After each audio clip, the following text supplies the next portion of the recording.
Hey, and welcome to another adventure in the Calumet Wilderness with Sam Love. I am your host, Sam Love, out here at the Clark and Pine Nature Preserve. This is a state-dedicated nature preserve. It's not usually open to the public, but the DNR is doing a tour. So I hopped on that. Great chance to show you what's in here. It's a very precious, very hallowed ground. So much plant biodiversity that, if you're not careful in here, you're gonna trek things in that don't need to be here. Even though I admit to occasionally trespassing and going places that say don't go. This is not one of them I would do unless there's this opportunity. So I'd like to share some of it with you.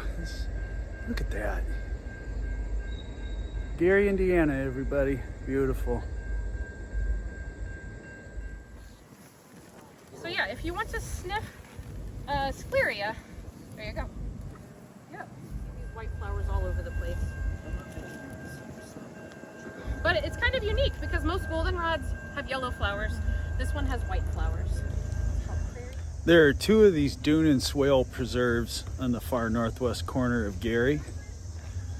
So the one on the west side of Clark Road is Clark and Pine Nature Preserve, and the one on the east side of the road is Pine Station Nature Preserve. And both of these names derive from two old railroad villages that existed some decades before Gary. Swamp thistle, or Cirsium muticum. All thistles are pretty beautiful. We have several that are native, and then of course we have a few that are non-native and very invasive. But this is the coolest one, I think. Pine Station grew out of the Michigan Southern, which was created in 1852, and then Clark was from the Fort Wayne-Pittsburgh Railroad, which was 1858. But I don't know when the villages actually came to be. And certainly looking at this map, the platting doesn't necessarily indicate reality. 1906, when Gary incorporates and eventually annexes this corner up here, it's believed there are 100 people living in both of these small communities.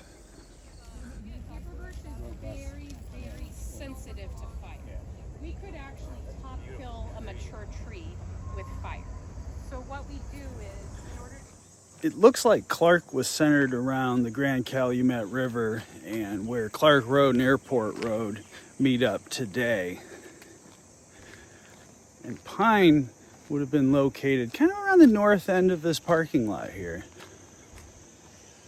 I'm going to read a short excerpt. It's one of the funniest and most pathetic things I think I've ever come across in the Calumet Regional Archives.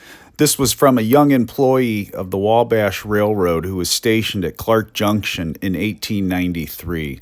He said, quote, "I accepted and was given transportation, and early the next morning, just at daybreak, stepped off a Wabash train at Clark Junction, friendless and alone.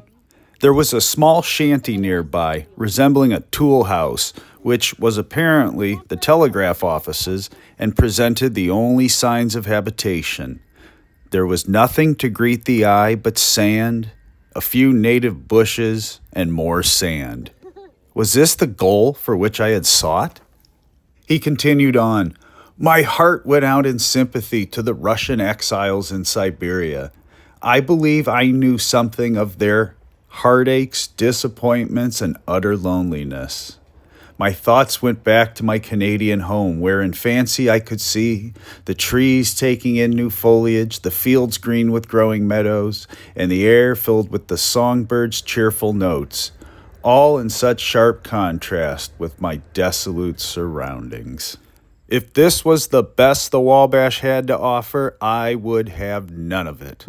I walked to the office, requested use of the key, wired my regrets to the division operator, and departed." Yeah, this is considerably... I think it's a tough day for Utricularia with how high the water got. Yeah. Like so quickly. Well, this is as far as we're going to go, because I don't think this crowd's going to be hopping that like I did some years ago. Oh, beautiful night to be out here, though. Very sunny.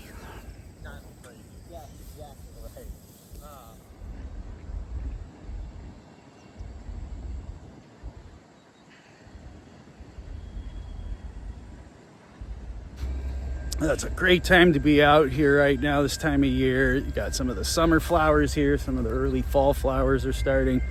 Learned a bunch of plants I didn't know. Mountain mint, we have mountain mint out here and it smells amazing. 3 different types of blazing stars. I did not know there was a white goldenrod flower. There is.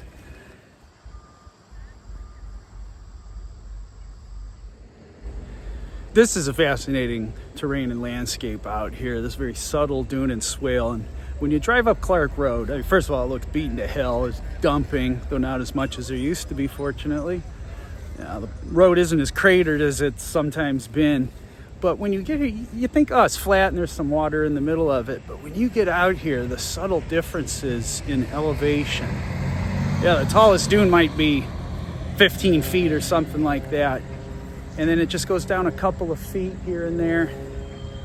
Just beautiful. And then when you really get in, you start fixing your eyes, they get used to the environment, you'll start seeing all kinds of colors.